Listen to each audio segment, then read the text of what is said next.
profe. Bueno, ya se inició la grabación. Voy a apagar la cámara, voy a compartir. No, antes saludo. Hola a todos, ¿cómo están?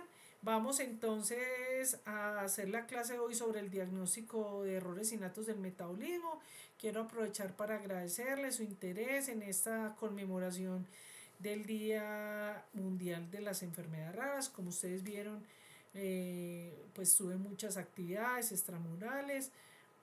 Ahí en mi Instagram de Biogenweb pueden ver todo lo que quieran. Los extrañé mucho, nadie fue a lo que hicimos en la facultad, ni un solo estudiante. Los extrañé mucho, pero bueno, sé que todos andamos tan liados en tanta cosa. Bueno, voy a dejar de presentar aquí. A ver, yo verifico que... Ay, esperen, comprobemos que sí se está grabando adecuadamente. Que no sea... Sí, súper bien se está grabando. Entonces voy a empezar a presentar la pantalla.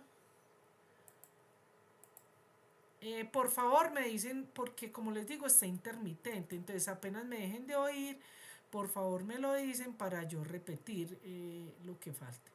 Listo, muy bien.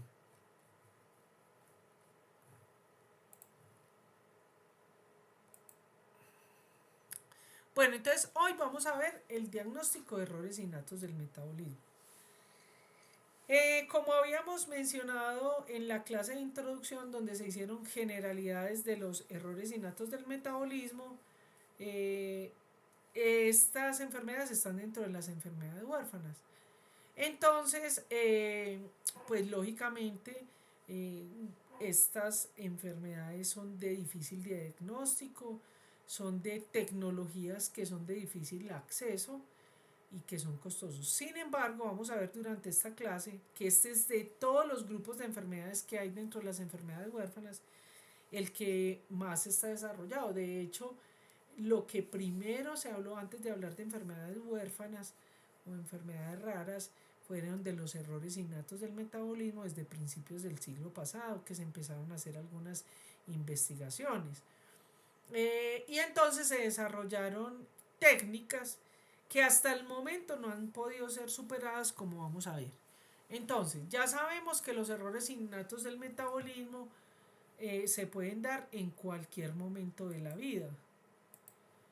Eh, También vimos que las manifestaciones más agresivas, más graves, más devastadoras, más letales, se presentan sobre todo en la niñez y en la adolescencia, o sea, en las dos primeras décadas de vida. Sin embargo, tenemos errores innatos del metabolismo en cualquier etapa de la vida que se pueden manifestar. Y las que son atenuadas, las que tienen manifestaciones atenuadas o no graves, o ay, se me olvidó la otra forma de referirlas, se pueden presentar durante toda la vida, haciendo que sean muy deformantes, que sean incapacitantes, que deterioren la calidad de vida. Entonces, vamos a centrarnos en el diagnóstico de los errores innatos. Bueno, como ustedes ven, hay unos artículos que uno diría, no, pero esta profesora con esos artículos también, no. Preparando esta clase y las conferencias para este año, realmente eso no ha cambiado.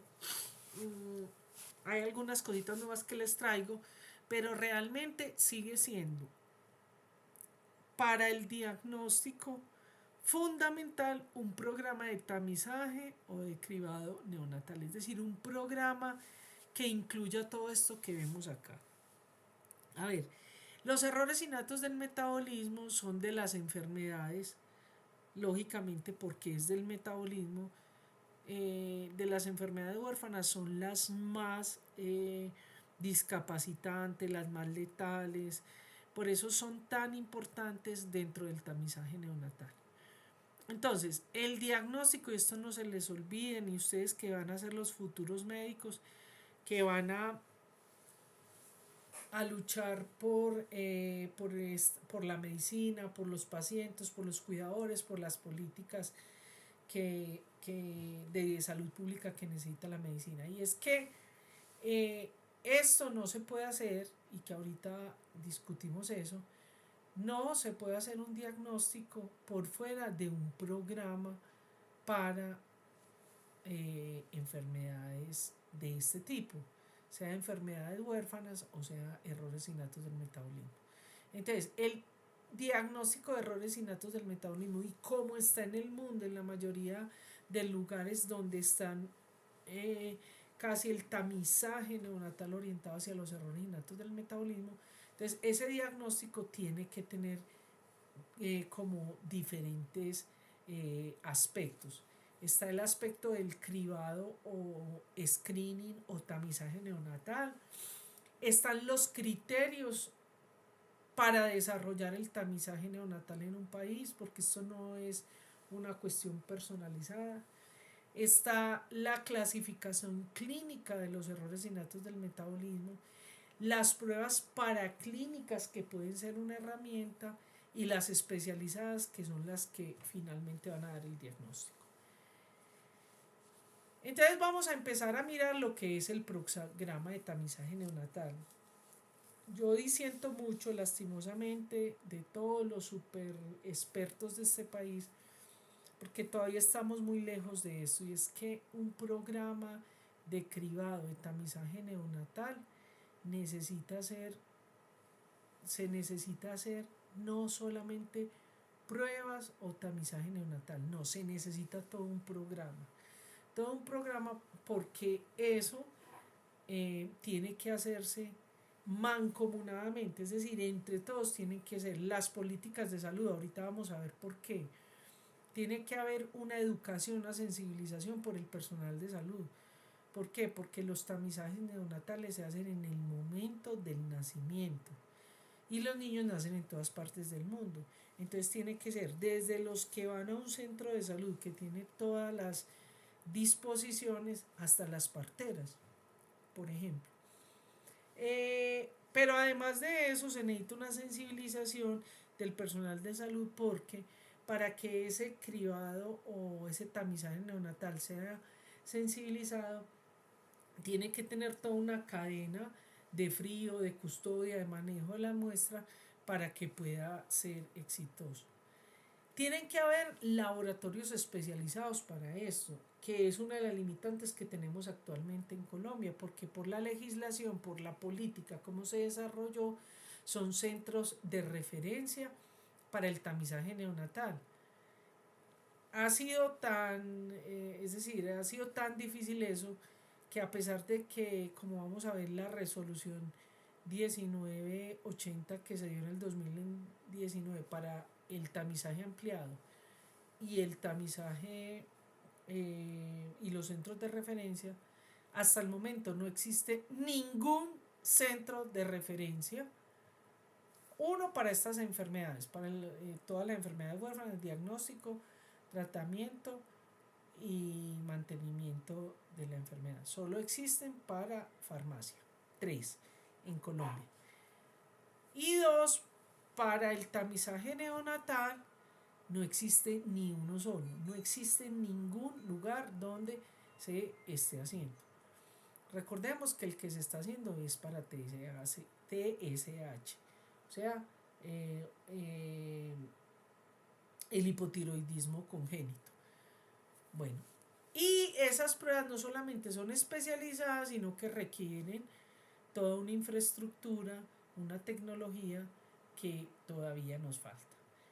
Y a eso tiene que estar articulado a una educación, a una administración de esa información, o educación no solamente para el personal de salud, sino para los padres, y saber qué hacer el seguimiento, porque sucede que le dan al paciente el resultado y qué pasa después de eso, ¿cierto?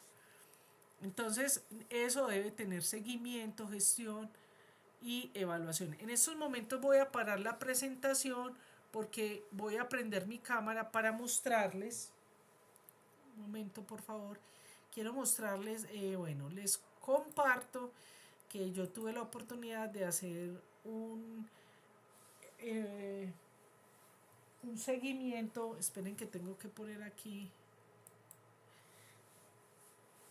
a ver si lo puedo mostrar acá. Tuve la oportunidad de hacer un fellow en España, ¿cierto? Y estuve en varios centros de errores innatos del metabolismo. Cochicuelos. Mira, pues lo traje y no sé qué lo hice. Ay, Dios.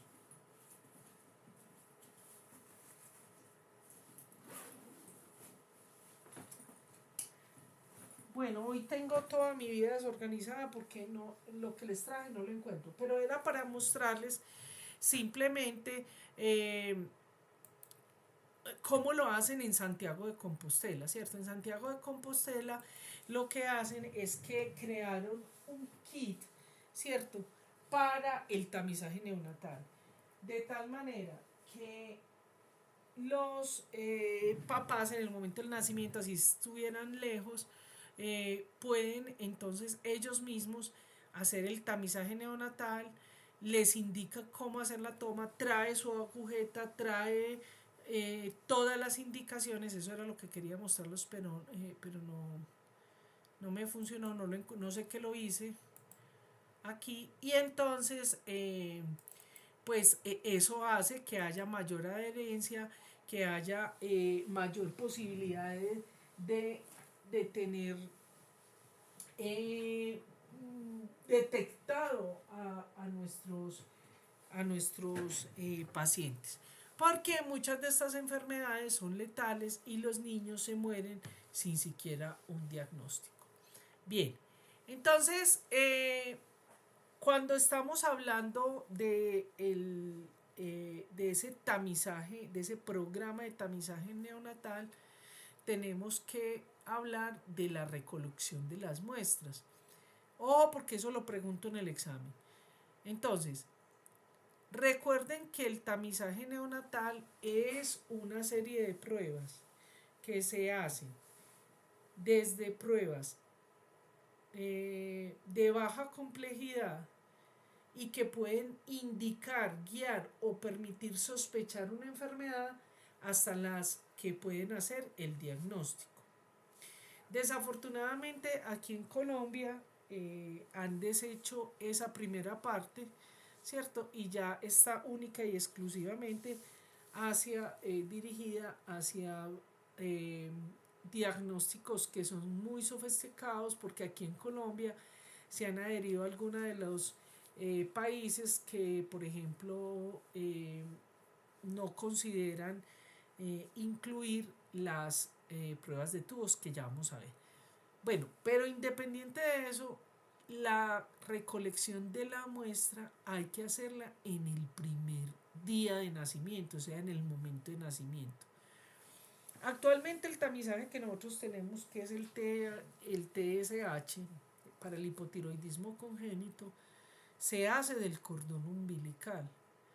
Pero, y miren, aquí ya hay un gran problema, porque esta clase no solamente es para enseñarles, compartirles este conocimiento a ustedes, sino también para hacer una reflexión, porque ustedes son los futuros médicos que van a cambiar las políticas de este país. Y es que, por ejemplo, si dentro del tamizaje neonatal se hacen pruebas que son, por ejemplo, bioquímicas, entonces el tamizaje neonatal no se puede hacer hasta que el niño active su metabolismo, porque el niño nace, lo ponen a mamar de la madre, pero él viene con la actividad hepática atenuada porque está con la sangre de la mamá. Entonces hay que esperar que el bebé se alimente las primeras horas, ¿cierto? Y después de que ya él se ha alimentado, se toma la muestra. Entonces, por ejemplo, en Colombia eso sería muy difícil y eso no lo tienen en cuenta acá, porque aquí generalmente las madres tienen los hijos de manera ambulatoria, tienen el parto y ese mismo día lo despachan para la casa. Entonces, eso hace muy difícil que este programa sea. Por eso es tan importante, y ahorita a ustedes que les va a tocar, porque yo creo que todavía nos faltan muchos años para hacer esto, es muy importante que ustedes eh, estimulen a los padres para que hagan el tamizaje neonatal particular, ¿cierto? Sobre todo si tienen criterios o ustedes sospechan por, como lo vimos en la clase pasada, por alguna historia familiar. Y hay que informar a los padres qué se va a hacer y cuál se va a hacer. En este caso, lo que tenemos hasta ahora, que es el TSH. Y cuando ya sea más ampliado, pues de todas maneras hay que informar. Cuando se toma ese tamizaje neonatal, ¿cierto? Eso significa muestra de tamizaje neonatal. Entonces esas muestras se tienen que enviar a las instituciones que son las encargadas de hacer eso, porque eso no son pruebas de laboratorio de rutina, ¿cierto? Y eso tiene que, esas muestras hay que recolectarlas en las primeras 24 horas, ¿cierto? ¿Por qué? Porque hay unas pruebas que inmediatamente el niño se empiece a alimentar, recuerden que tenemos del metabolismo, si un niño tiene esa alimentación de leche materna, inmediatamente se active su metabolismo, puede entonces el niño morirse, porque puede ser alguno de los metabolismos que están relacionados con el metabolismo de combustibles o metabolismo energético. Ahora, en el caso de que por las infraestructura que haya en los países, como es el caso nuestro, ese tamizaje neonatal no debe demorarse más de esos 5 días de nacimientos y con los mismos requerimientos, ¿cierto? Tomar para el tamizaje neonatal y recolectar la muestra y pues enviarla a los sitios de recolección o de acopio en las 24 horas. Ahora, pues que le voy a preguntar eso en el examen. Cuando se supone que en un programa debían indicar al paciente dio positivo para tal y tal. ¿Por qué? Porque en ese momento el niño debe, así sea por sospecha, empezar para el tratamiento, por ejemplo, en las enfermedades, en los errores innatos del metabolismo, que es la restricción alimentaria. Entonces, entre los 7 y 14 días después de que se ha hecho la primera, ¿cierto? Se va a repetir ese tamizaje neonatal, porque son esos pacientes que son sospechosos, que incluso hay algunas de estas enfermedades que no muestran manifestaciones clínicas en los primeros días o meses de nacido, sea porque la enfermedad lo permite, de que se vaya mostrando con el desarrollo del niño, o porque tenga una forma atenuada. Igualmente tiene que tener la misma medida de enviarla en 24 horas. Bueno, ahora, ¿qué criterios? Esto es muy importante y es súper importante para Colombia. Los criterios que se tienen para el tamizaje. ¿Qué son los criterios que las personas que hacen nuestras leyes lo deberían tener en cuenta?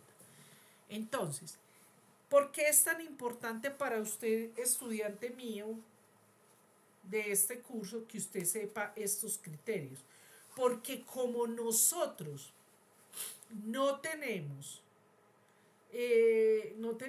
esas pruebas para diferentes enfermedades, entonces nos podemos pegar de estos criterios para solicitarle aquí los que sean futuros ginecólogos, neonatólogos, principalmente pediatras, tengan en cuenta esto. Lo pregunto en el examen. Entonces, ¿cuáles son esos criterios que, o sea, por un lado, que son para hacer el cribado neonatal en los países donde el cribaje no lo tiene? Y lo otro, las pruebas o las enfermedades que se deben incluir para ese cribado neonatal. Entonces, tenemos las enfermedades que, por ejemplo, en el momento en que nace el niño no son sintomáticos. Esos, eso hay que incluirlo, ¿cierto? Los que son, por ejemplo, por causa de alguna deficiencia, ¿cierto? De algún metabolito, o sobre todo esas enfermedades que tienen que ver con el metabolismo energético. Los que tienen pruebas específicas de laboratorio y sensibles. ¿Por qué? Porque eso va a permitir que haya un diagnóstico oportuno y rápido para el comienzo del manejo y tratamiento del individuo. Las enfermedades más frecuentes, eso es importantísimo para un país, porque de acuerdo a las enfermedades más frecuentes que hay en determinada región, se hace el tamizaje. Por ejemplo, uno de los errores del tamizaje neonatal que hay aquí en Colombia es la hiperglicinemia no cetósica. Es la enfermedad más reportada en los servicios de pediatría, en los servicios de ginecología, de neonatología. Es la enfermedad más frecuente reportada. Sin embargo, dentro de nuestro tamizaje neonatal ampliado, esa enfermedad no está. ¿Por qué? Porque yo no sé, yo no participo de los grupos que hacen esa determinación de las pruebas que deben ir dentro del tamizaje neonatal. También se deben incluir las que tienen tratamiento disponible y sobre todo tratamiento específico. Eso ha sido una lucha muy fuerte, sobre todo, por ejemplo, los que tienen terapias de reemplazo enzimático, porque muchas veces a eso se le habla es como de intereses económicos por parte de las farmacéuticas, pero en realidad ellos sí tienen razón, porque por ejemplo, en una enfermedad como la enfermedad de Pompe, ¿cierto? Donde el niño que es dismórfica, ¿cierto? Donde que va deformando los huesos de los niños, y hay una terapia de reemplazo enzimático para eso. Si a ese niño le diagnostican a tiempo esa enfermedad, le ponen la terapia y no va a tener esas deformaciones, porque una vez tiene las deformaciones ya no hay nada que hacer, ¿cierto? Ya no se puede revertir. También es importante en los tratamientos disponibles y razón por la que yo me he dedicado a estos errores innatos del metabolismo de las enfermedades huérfanas, es que muchas de estas enfermedades solo con restringir un alimento, un grupo de alimentos o de actividades de estilo de vida, el niño puede estar perfectamente bien y sano. Ya se han hecho muchos estudios donde se ha calculado el costo-beneficio del tamizaje, es decir, todo lo que le ahorra un sistema de salud el diagnosticar un paciente oportuna y adecuadamente. También es criterio para el cribaje, pues si hay un programa, es decir, por ejemplo, ya actualmente nosotros tenemos el DTSH, entonces, y se supone que por ley a los niños deberían hacerle esos, aunque eso no se cumple en todo el país. El tamizaje neonatal, bueno, ahorita les hablo de eso. Bien, vamos a irnos a la clasificación clínica.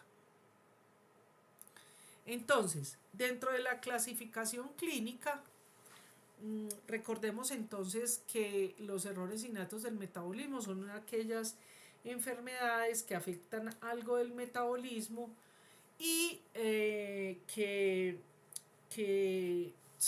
pues son heredados de padres a hijos. Yo les pongo aquí como un recuento histórico de lo que ha sido la clasificación, porque casi que en la última diapositiva de esta parte de la clase van a ver que casi que estamos volviendo a esta que fue la primera forma como se clasificaron los errores innatos del metabolismo. Es decir, cuando yo empecé a trabajar en esto, así era como se clasificaban casi que por combustibles, ¿cierto? Entonces, carbohidratos, aminoácidos, purina, bueno, etcétera.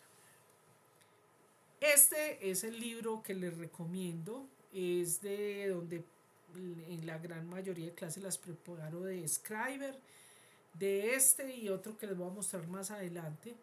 Creo que está en internet, aquí no lo venden en Colombia, se lo recomiendo. Para estudiar es una excelente obra. Bueno, ¿qué es lo último que tenemos con esto? Esto es sacado por Ferreira y por Orphanet, ¿cierto? Que es la clasificación internacional para errores innatos del metabolismo. Ellos lo hacen, ¿cierto? Basado, fíjese que es casi lo mismo de lo primero que les mostré, solamente lo detallamos. Ahora, yo aquí les había mostrado esta porque en el mundo todavía sí, a pesar de que ya les voy a mostrar este resultado de esta, la clasificación que sigue vigente es la de Sadubray. Esta es la que sigue vigente. Ojo, le voy a preguntar en el examen, le voy a poner, usted tiene que clasificar según la metodología de Sadubray alguna de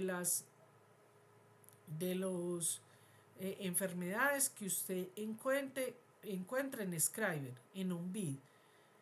Tiene que bajar el archivo y luego clasificar la enfermedad. ¿Listo? Bueno, entonces, pero ya vamos a llegar allá. Entonces, esta clasificación es la que está propuesta y teóricamente es la que se va a imponer a nivel mundial.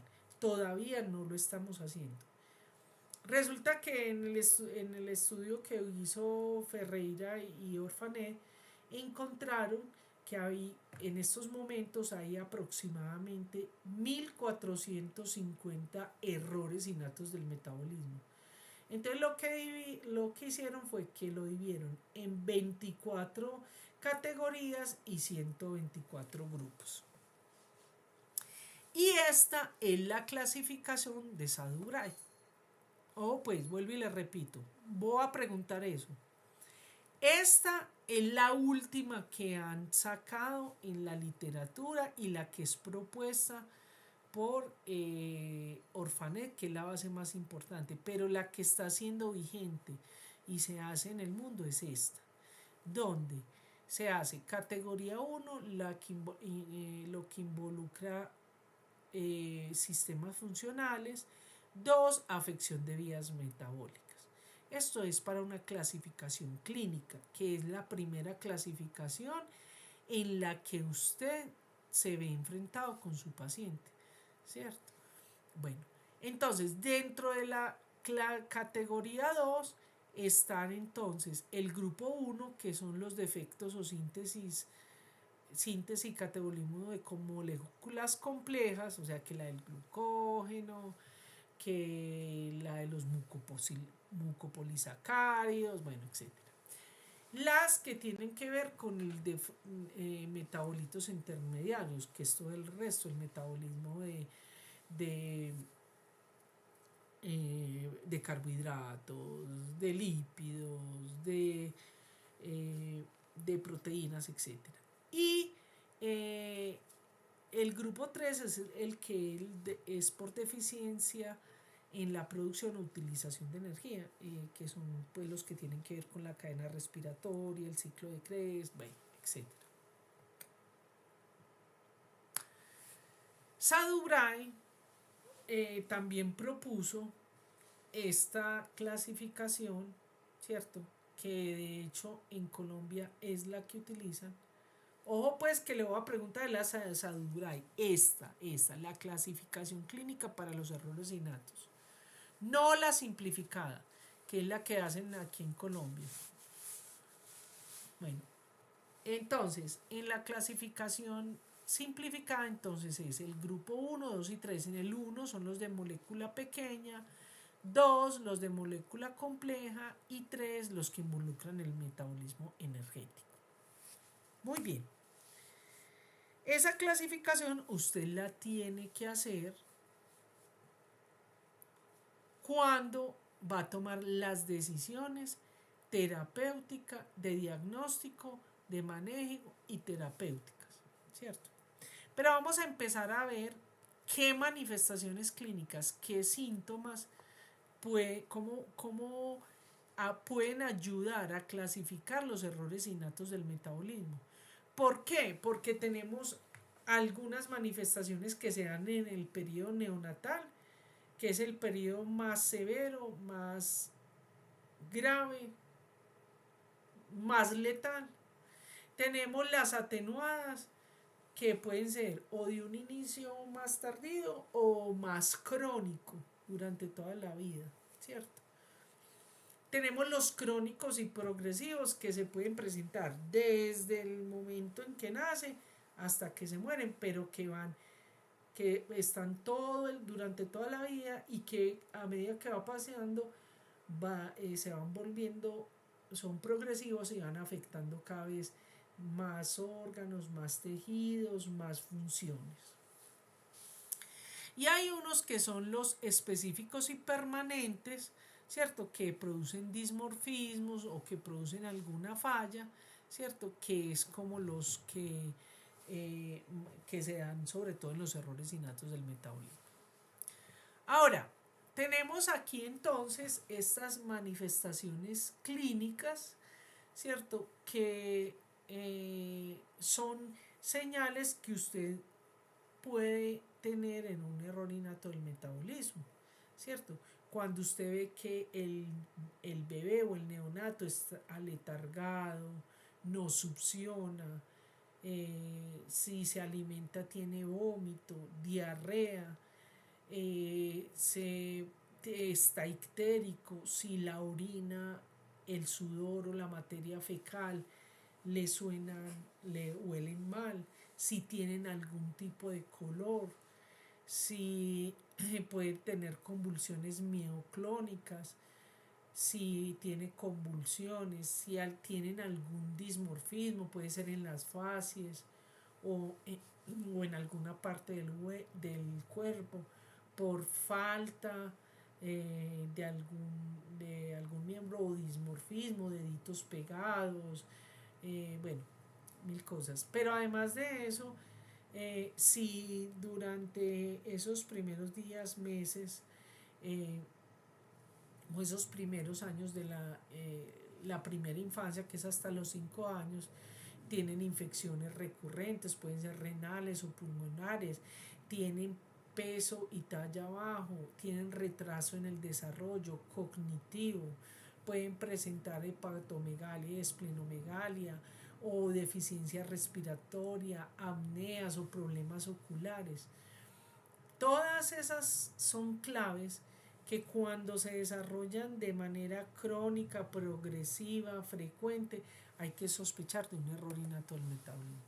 Pero también puede ser en adultos, cuando tenemos entonces problemas de trastornos de conducta, hemiparesis, cuando son distónicos, cuando hay ataxia, es decir, que tienen flacidez en sus músculos, hipotonía, no caminan derechito, atáxicos, pueden tener el hígado grande, hepatomegalia, o el vaso grande, esplenomegalia, pueden tener picos de hipoglicemia o hiperglicemia, pueden presentar debilidades musculares que van siendo progresivas, problemas oculares como nistagmo, o sea que movimientos involuntarios oculares, oftalmoplegia. Bueno, los problemas del sistema nervioso, así no haya una epilepsia, hay que sospechar de un error innato del metabolismo. Aquí quiero mostrarles un ejemplo que es una de las maneras más fáciles de reconocer un error innato del metabolismo o de enfermedades congénitas dismórficas, ¿cierto? Que presentan, como su palabra lo dice, un dismorfismo. Es decir, porque presenta facies toscas, porque tiene algo raro en las extremidades, en la nariz, en la lengua, en la boca, ¿cierto? Entonces, en el caso de aquí ponemos de ejemplo las mucopolisacaridosis, que vamos a ver ese grupo de enfermedades, lo vamos a ver durante este curso. Entonces, si yo estoy viendo una facie tosca, que es cara de muñeca, o sea, o lo que llaman el gargolismo, ¿cierto? Que vamos a aprender más adelante qué es eso. Es decir, si yo le veo la carrita al niño, miren, aquí están las diferentes mucopolisacaridosis, ¿cierto? Entonces, por ejemplo, aquí tenemos la mucopolisacaridosis tipo 1, que es aquí tenemos tres tipos. Hurler-Shay y Shay, ¿cierto? Entonces, miremos estas, por ejemplo, que no tienen, todas ellas tienen algún tipo de dismorfismo, pero no tan marcado. Entonces, si vemos un síndrome dismórfico, entonces podemos mirar si tiene retardo mental o no lo tiene. Independiente de eso, vamos a hacerle los glucoaminoglicanos, ¿cierto?, en orina. Si es un paciente que no tiene retardo mental y en los glucoaminoglicanos es negativos, hay que mirar que sean por otro tipo de enfermedad. Pero si es positivo, entonces casi que me puede agrupar al mucopolisacaridosis tipo 1, tipo 4, tipo 7, tipo 6, ¿cierto? En el tipo 1 es la Shay, ¿cierto? Porque el Hurler-Shay y el Shay sí pueden tener retardo mental. También quiero aprovechar para decirles en este ejemplo, por ejemplo, de dismorfismo, es que actualmente lo que está en boga a nivel mundial es los algoritmos, ¿cierto? Hubo un tiempo que también se llamaba mapas conceptuales, pero estos algoritmos realmente son muy útiles para ustedes en la clínica, así que yo les recomiendo que lo guarden. Bueno, miremos entonces el de retardo mental, también se le hizo, tiene retardo mental, tiene glucoaminoglicanos, ¿cierto? Y si es con retardo mental y positivo, entonces puede ser el tipo 2, el tipo 3, el tipo 7, ¿cierto? Y si tiene un retardo mental, pero los glicoaminoglicanos son negativos, hay que buscar otra causa. Bien, ahora fíjese que incluso ya más detalladamente dentro de pruebas en un síndrome dismórfico, dentro de las pruebas se puede ir uno hacia una serie de diagnosticar a través de estos algoritmos una serie de enfermedades que todas tienen cosas muy parecidas y que son de muy difícil manejo. Miremos cómo. Entonces vamos a hacer los mucopolisacáridos en orina, o sea, los glicoaminoglicanos, y miramos que hay positivo. Entonces ya en positivo se puede hacer, sea por electroforesis o por cromatografía de gases, y si nos da positivo, ya entonces miramos si es una mucopolisacaridosis. Pues si es positivo, entonces decimos que es una mucopolisacaridosis. Ahora, si los mucopolisacáridos son negativos, hacemos una determinación de estudios de enzimas lisosomales, por ejemplo la arilsulfatasa, ¿cierto?, que es para las mucolipidosis. Entonces ya aquí puedo diferenciar, ¿cierto?, Si lo hago en suero, puedo mirar si la actividad enzimática está normal o aumentada, ¿cierto? Si está normal y además de eso tiene excreción aumentada de ácido salicílico, entonces puede ser mucolipidosis tipo 1, la tipo 2. Y ya lo caracterizo por cromatografía de oligosacáridos. Si en suero la actividad está aumentada, ya sé que es una mucolipidosis. Y si lo hago en fibroblastos, ¿cierto?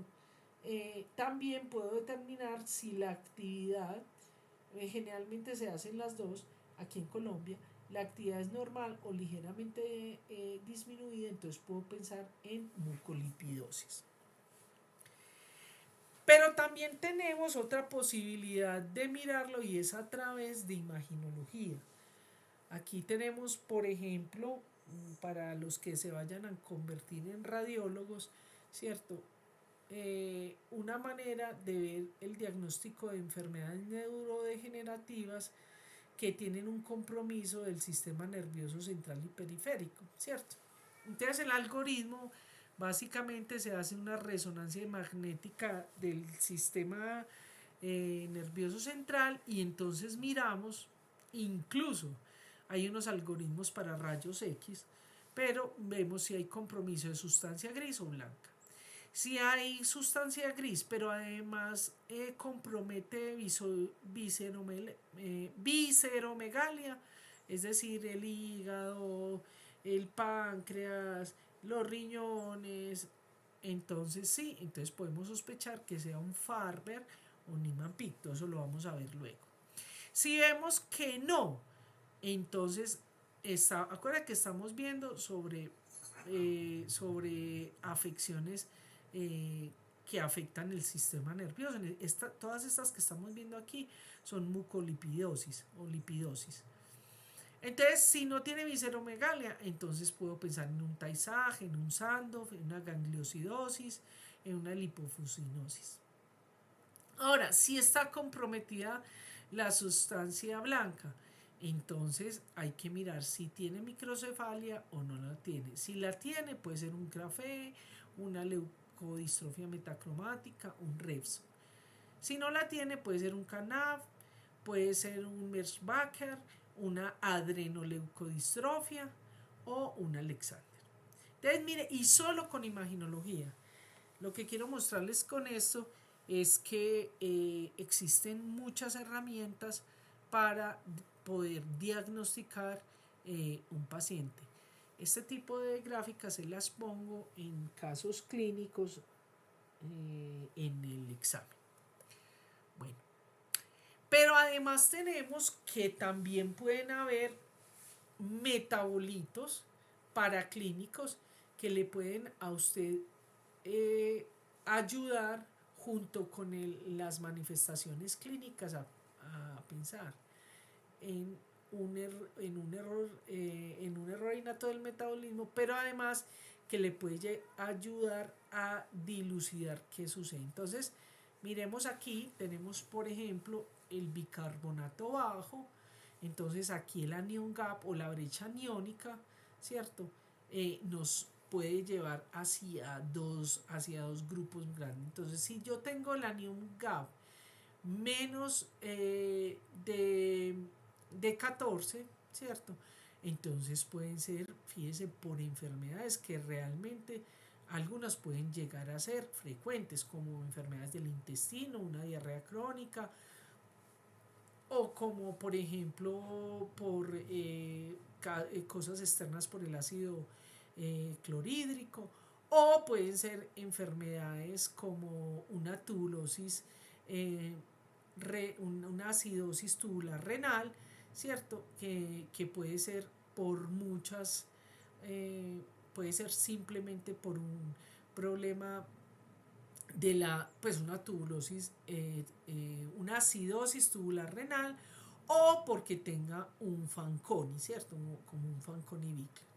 Si tiene el anion gap mayor, ¿cierto? Y es por acumulación de ácido, puede ser, dependiente de lo que nos dé el pH, entonces usted tiene que medir el ácido lácteo, láctico, los cuerpos cetónicos, el ácido metilmalónico, los ácidos de cadena corta, la uremia. Entonces, fíjese que estos que son algunos de estas pruebas que están a acceso, que no son especializadas, pueden orientar su diagnóstico. Pero también cuando usted vea signos de hipoglicemia, ¿cierto? Mire que estamos hablando simplemente en lo clínico y de algunas pruebas, ¿cierto? Si usted tiene, si hay una hipoglicemia, entonces lo primero que usted tiene que evaluar es cuánto ha sido el ayuno de su paciente, ¿cierto? Entonces, si tiene falla hepática, entonces puede pensar, por ejemplo, en la intolerancia a la fructosa y la tirosinemia tipo 1. Si es sin acidosis láctica, entonces tiene que ver si tiene cetosis o no tiene cetosis. Si tiene cetosis, tiene que pensar en un hiperinsulinismo, un hipopituitarismo, un problema en la oxidación de ácidos grasos, en la cetogénesis. Si es sin cetogénesis, puede ser idiopática por una infección, por muchas razones, ¿cierto? Puede ser por la oxidación de ácidos grasos, puede ser por una glucogenosis, puede ser por una insuficiencia adrenal. Si tenemos que es con ácido láctico, entonces depende si tiene hepatomegalia o no tiene hepatomegalia. Mire que aquí tenemos entonces enfermedades como la cetolisis, enfermedades mitocondriales, oxidación de ácidos grasos. Bueno, y si tenemos hepatomegalia hay que pensar en glucogenosis, ¿cierto? O enfermedades del depósito de glucógeno.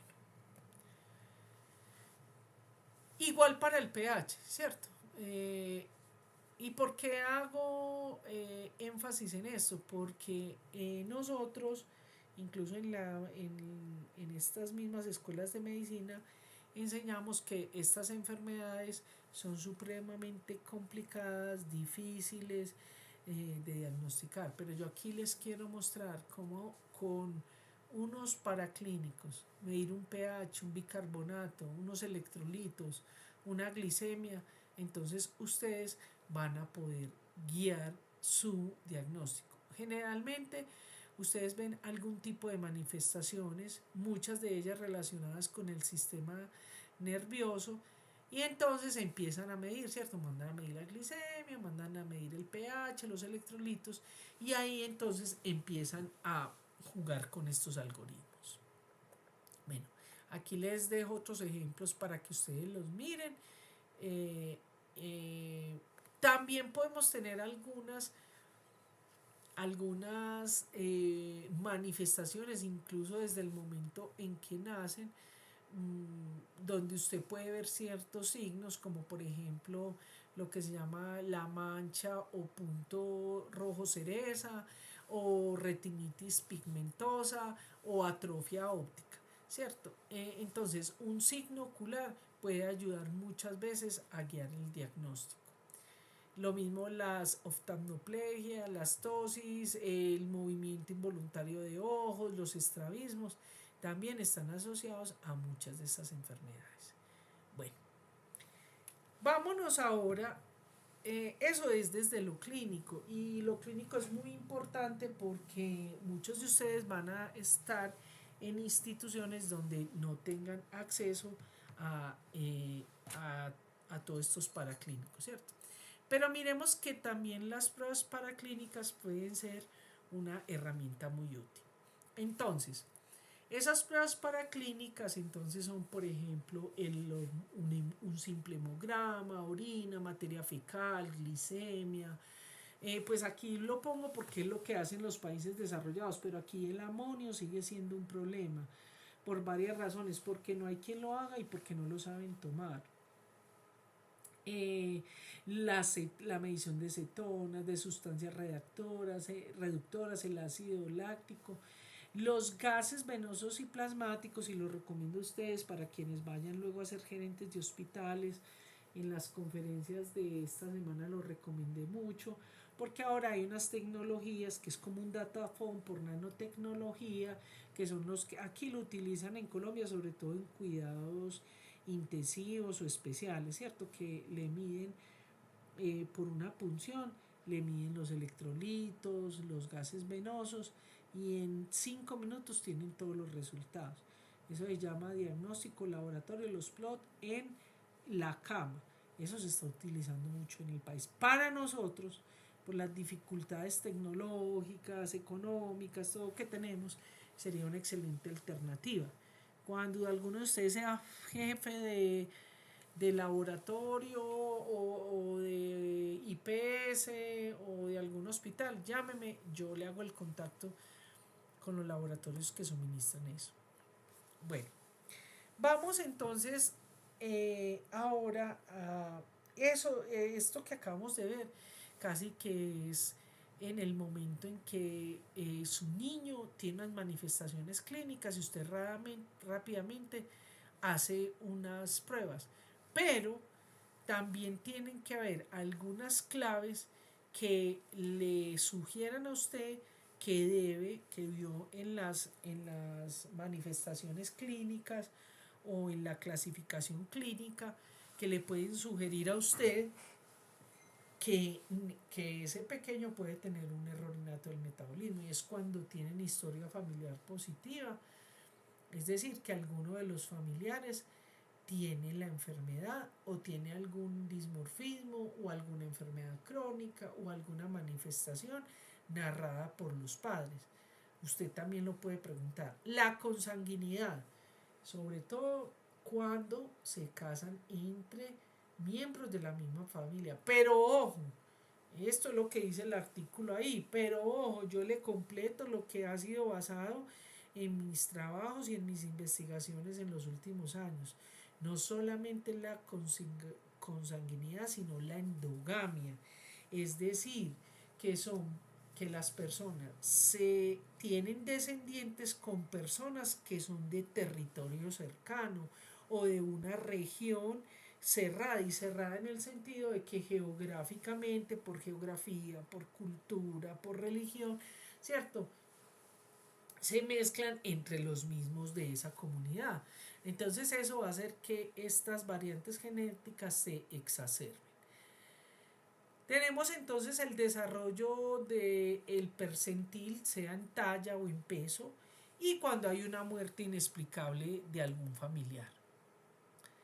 Si tenemos entonces acceso a alguno de los paraclínicos que hemos visto, que son casi de primer nivel, y entonces encontramos que hay una acidosis, una alcalosis metabólica, o si vemos que hay una neutropenia y una trombocitopenia que ha sido frecuente, recurrente o crónicamente, si un paciente tiene hepato y esplenomegalia, que son de las vísceras que más alerta nos pueden dar, o por ejemplo el olor o color inusual de los fluidos, en especial de la orina, pero también puede ser el olor del sudor, el aliento, la materia fecal. Ojo, porque esto lo pregunto en el examen. Entonces, los bebés huelen a bebé, la orina huele a orina, el popó huele a popó, bueno, pero si el sudor, si un niño, sobre todo los infantes, huelen a moho, a col podrida, a mantequilla rancia, a jarabe de arce, a sudor de pies, a queso, a ácido, orina de gato, es porque tiene una enfermedad. Por ejemplo, la fenilcetonuria. Los niños con fenilcetonuria huelen a moho o a ratón húmedo. Los que tienen tirosinemia huelen a humedad o como a coles, sobre todo cuando se cocinan, o a mantequilla rancia. Los que tienen la enfermedad de jarabe de arce huelen a melaza, o también huelen como a caldo Maggi, y por eso se llama jarabe de arce, porque huelen a la miel de maple. Maple es arce en inglés. Lo pongo así, mezclando esas dos por cuestiones pedagógicas. O en las acidemias como la isovalérica, que los niños huelen a sudor de pies, a pecueca. O en la metilglutárica, que huelen como a queso rancio y ácido. o en la deficiencia de la carboxilasa que huelen a orina de gato, o en la cistinuria que huelen como azufre. Estos pues son unos pequeños ejemplos. Pero también tenemos que algunas enfermedades producen color, ¿cierto? Por ejemplo, la fenilcetonuria, el ácido fenilperúdico produce color azul o verde. En la histidemia, el ácido imidazolpirúvico produce azul y verde. O en la alcaptonuria, están entre tonalidades azul y verde, pero generalmente, o sea, no lo alcanzamos a ver y lo que vemos es un color oscuro como Coca-Cola, que es por el ácido homogentísico. También tenemos, este es otro libro que es muy, muy bueno, el de Blau, ¿cierto? Que todo esto lo saqué de allá. O tenemos, por ejemplo, en la enfermedad de jarabe de arce, que también se pone verde oscuro o gris la orina, o en las porfirias, ¿cierto? Que se ponen rojo, vino tinto o rosado. Bien, aquí les quiero dejar algunas tablas, eso no lo pregunto, es simplemente informativo y para que ustedes lo tengan en cuenta, porque hay algunas artefactos o artificios en la orina, ¿cierto? Que eh, cambian los valores o cambian el color o cambian, eh, cambian pues los resultados del laboratorio, ¿cierto? Por ejemplo, de origen dietético, ¿cierto? O por ejemplo algunos medicamentos como los que vemos ahí. Entonces, cuando ustedes están haciendo la medición y encuentran alguno de estos metabolitos que está aumentado o disminuido, como en este caso, ¿cierto? Hay que pensar antes de hacer el diagnóstico para alguna de las enfermedades que está implicada con estos ácidos orgánicos, pensar en qué puede hacer por algún medicamento, alimento o intoxicación. También les dejo aquí estas tablas que tienen que ver con los paraclínicos. Como ustedes bien se les ha enseñado, las enfermedades se diagnostican de lo más frecuente a lo menos frecuente. Pero yo aquí quiero mostrarles que los simples paraclínicos le pueden ayudar a uno a diagnosticar. Mejor dicho, como en el Dr. House, ¿cierto? ¿Cierto? Cuando hablamos de una hipoglicemia o una disminución en la concentración de glucosa, también podemos pensar en estas enfermedades que todas son errores innatos del metabolismo, con el metabolismo de los aminoácidos, con las acidurias orgánicas, con el metabolismo de algunos ácidos grasos.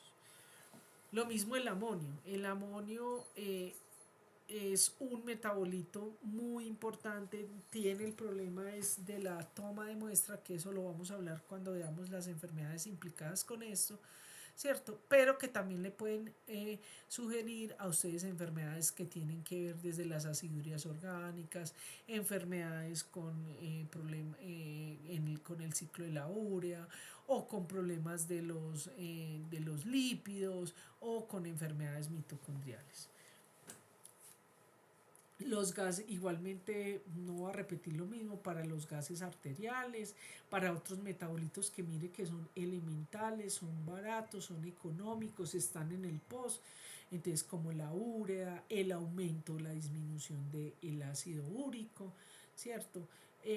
Las transaminasas.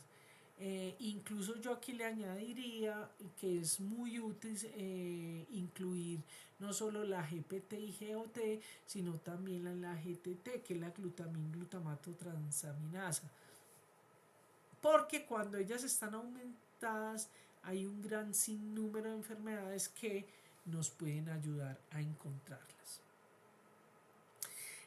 Otros de los paraclínicos que nosotros podemos medir, que están a nuestra disposición y que son muy útiles, son entonces la creatinquinasa, la CPK o CK, la fosfatasa alcalina, la lactato deshidrogenasa, la disminución de triglicéridos o el aumento de triglicéridos.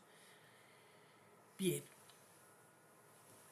todas estas son paraclínicos, pruebas de laboratorio, económicas, fáciles, que están en nuestros posts, que usted no necesita ninguna autorización de su jefe para hacerla, pero que es muy importante en el momento en que la mida, como usted está sospechando de un error innato del metabolismo, que piense en que hay que medir otros metabolitos de esa muestra, o sobre todo en el momento en que el neonato está en la crisis. Y entonces esas muestras, para que se lo aprendan fácilmente, porque lo pregunto en el examen: el plasma, el papel filtro, la orina, el líquido cefalorraquídeo, todos hay que guardarlos a menos 20 grados centígrados. Inmediatamente se extrae la muestra, hay que congelarla. Ahora, en el papel filtro hay que hacer una cadena. Usted tiene que esperar a que se seque la gota, porque si no se daña, se humedece el papel y entonces por capilaridad se puede dañar la muestra. Luego meterlo en una bolsa plástica sellada, con ciplo o sellada, y guardarla a menos 20 grados centígrados para enviar al laboratorio donde hagan la muestra. Y las muestras post-mortem hay que guardarlas a menos 70.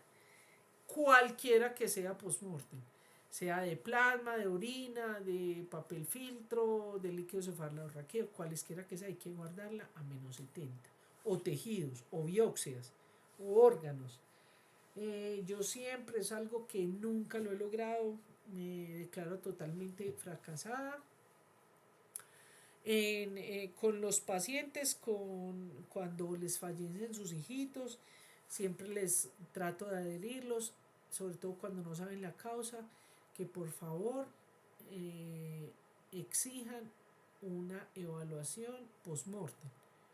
Desafortunadamente, pues eso es muy fuerte, una pérdida es muy difícil y nadie lo hace, pero sobre todo cuando no se tiene información familiar, lo importante serían las pruebas post-mortem.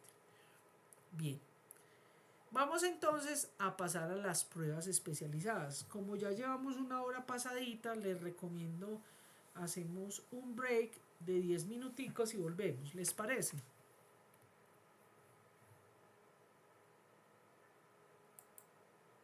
Sí, profe. Bueno, chicos, muy queridos, muchas gracias. Qué rico que hay 7. No se ha ido no se ha cortado. No, profe. Todo súper bien. Entonces sí, es como por la universidad. Es que en la universidad ha habido muchos problemas. Listo. Nos vemos en un momentico. Voy a parar voy a apagar el primer video. Nos vemos.